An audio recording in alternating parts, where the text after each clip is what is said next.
ईश्वर नहीं दूर, और जान बूझ कर क्यों इन सारे मगरूर। अभ्यास से वैराग्य से कुछ भी है मुश्किल नहीं, मनमोड़ा किसी का डर नहीं, कहीं दूर प्रभु का घर नहीं। और किसी व्यक्ति ने बड़ी सुंदर बात कही थी क्या, कि कौन कहता है कि वो रूपोश है, उस ईश्वर के विषय में, कि कौन कहता है कि वो रूपोश है, ढूंढ लेते हैं उन्हें जिन्हें कुछ होश है, और देने वाले ने तो सब कुछ लुटा रखा है, पर तू ना समझे तो इसमें तेरा ही दोष है, वो बंदे तेरा ही दोष है। क्योंकि वो परमपिता परमेश्वर, उसने तो हमें सुख संसाधनों से, सब प्रकार की सुविधाओं से संपन्न बनाया, लेकिन यदि हम फिर भी उसके एहसान को यदि ना माने, यदि हम फिर भी उसके उपकारों को ना माने, तो हमसे ज्यादा कृतज्ञ कोई हो नहीं सकता। इसलिए आओ बड़ी सुंदर बात कही भजन के माध्यम से सुनाने का प्रयास रहेगा। क्या कहा,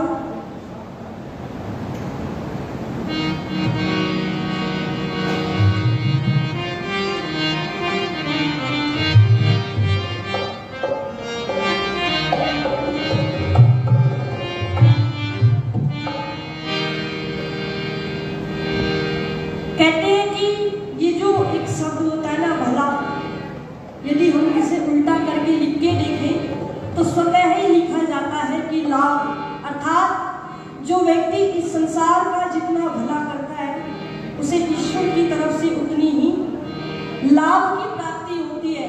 और महर्षि दयानंद सरस्वती जी कहते हैं कि जो व्यक्ति इस संसार पे जितना उपकार करता है ना, ईश्वर की तरफ से उसे उतनी ही आनंद की प्राप्ति होती है। तो आइए, लक्ष्मण सिंह बेमोल जी बड़े अच्छे भजनोपदेशक हुए हैं, उन्होंने अनेकों पुस्तकें भजनों की लिखी है, उनमें से बड़ा ही अच्छा भजन है, ये आप सभी के मध्य रखने का प्रयास है। और यदि पंक्तियां समझ में आए तो मेरा आप सभी से निवेदन है, कर्तव्य निवेदन है कि मिलकर के गाइएगा, क्योंकि मिले स्वर मेरा तुम्हारा तो स्वर बने हमारा। तो आइए गाएंगे मिलकर के कैसे।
जीवन जीने की कला सिखाता है, आर्ट ऑफ लिविंग सिखाता है।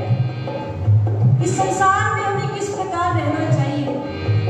कहते हैं मनुष्य वही जो मननशील होता है, चिंतनशील होता है, किसी भी कार्य को करने से पूर्व एक बार नहीं, दो बार नहीं, अपितु अनेकों बार विचार करता है।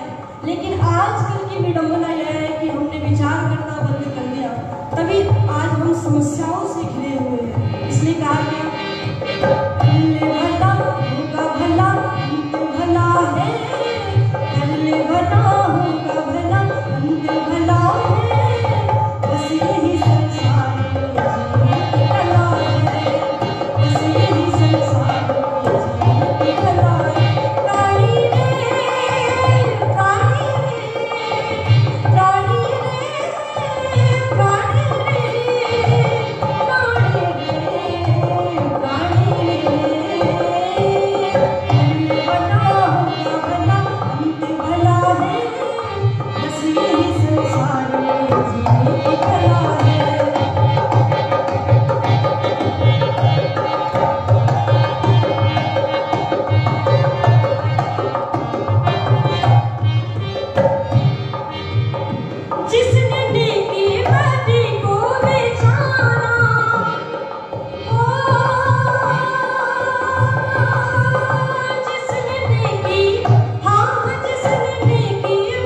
जीवन का समझा वो सारा, वेद जीवन का समझा वो सारा। कहा कि जिसने नेकी बदी को विचारा, वेद जीवन का समझा वो सारा। क्योंकि किसी भी कार्य को करने से पूर्व यदि हम विचार करते हैं, उस पर चिंतन करते हैं, तो उस कार्य की सफल होने की संभावनाएं बढ़ जाती है। विचार करके करना चाहिए। इसलिए आओ लक्ष्मण सिंह बेनीवाल जी बड़ा सुंदर संदेश देते हैं और कहते हैं क्या, जिसने नेकी, हाँ जिसने नेकी बदी को विचारा, वेद जीवन का समझा वो सारा, वेद जीवन का समझा वो सारा। ओ जिसने नेकी, हाँ जिसने नेकी बदी को विचारा, वेद जीवन का समझा वो सारा। उनका हरा बाग सदा फूला फला है, हाँ उनका हरा बाग सदा फूला फला है। बस यही संसार में जीने की कला है, बस यही संसार में जीने की कला है। रानी रे, रानी रे, रानी रे, रानी रे, रानी रे, रानी रे।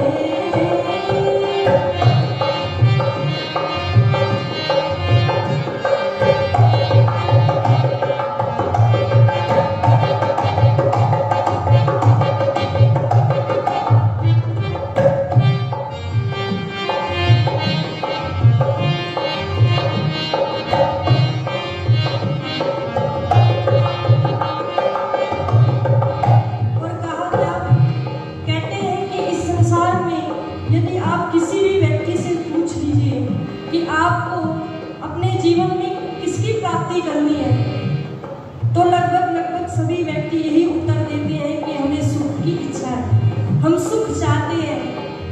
लेकिन सुख का उपाय क्या है, वो उपाय आज हम नहीं करते। तो आइए इस भजन के माध्यम से बताया गया है। क्या कहा,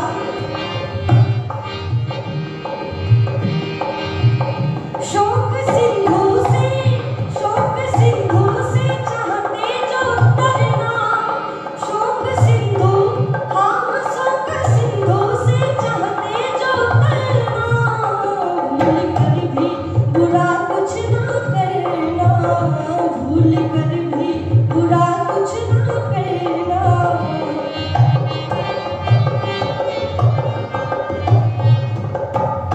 कहा कि शोक सिंधु से चाहते जो तरना, भूल कर भी बुरा कुछ ना करना।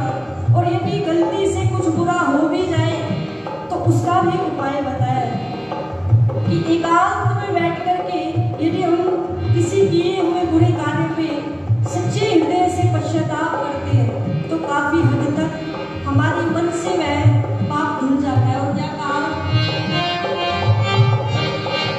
शोक सिंधु से, हाँ शोक सिंधु से चाहते जो करना, भूल कर भी बुरा कुछ ना करना, भूल कर भी बुरा कुछ ना करना। अरे मान लो इसको बड़ी बेमोल सलाह है, मान लो इसको बड़ी बेमोल सलाह है। बस यही संसार में जीने की कला है, बस यही संसार में जीने की कला है। रानी रे, रानी रे, रानी रे, रानी रे, रानी रे, रानी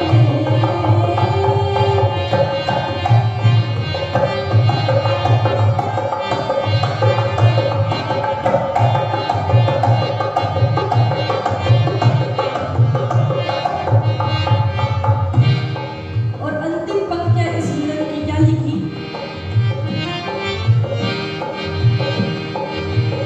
उस पिता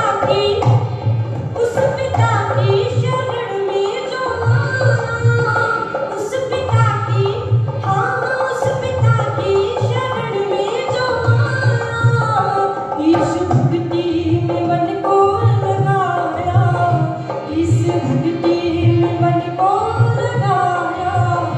उस पिता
एक बार इस छोटी बेटी के लिए जोरदार ताली बजा करके सभी स्वागत कीजिएगा।